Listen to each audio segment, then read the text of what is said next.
एक सत्य ऐकायची तयारी आहे का? देव फक्त अडचणीसाठी नसतो, याबद्दल स्वामी काय सांगतात ते समजून घ्या. दुःखात देव आठवणं म्हणजे सुखात विसरणे नाही.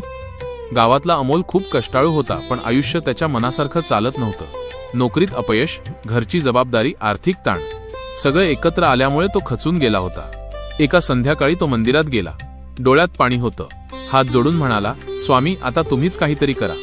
त्या दिवसापासून तो रोज मंदिरात जाऊ लागला, प्रार्थना करू लागला. हळूहळू त्याच्या आयुष्यात बदल घडू लागले. नोकरी मिळाली, घरची परिस्थिती सुधारली, मनाला शांतता मिळाली. सगळं सुरळीत झाल्यावर अमोलची मंदिरात जाण्याची सवय कमी झाली, प्रार्थना कमी झाली. देवाचं स्मरण फक्त सणासुदी पुरतं राहिलं. एके दिवशी पुन्हा अडचण आली. तो पुन्हा धावत मंदिरात गेला. तेव्हा त्याच्या मनातच आवाज आला, दुःखात देवाला आठवण्याचा अधिकार त्यांनाच आहे ज्यांनी सुखात त्याची आठवण काढलेली असेल.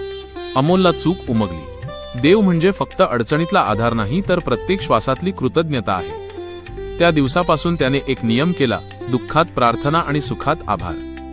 जो सुखात देवाला विसरत नाही, त्याच्या दुःखात देव कधीच दूर राहत नाही. श्री स्वामी समर्थ.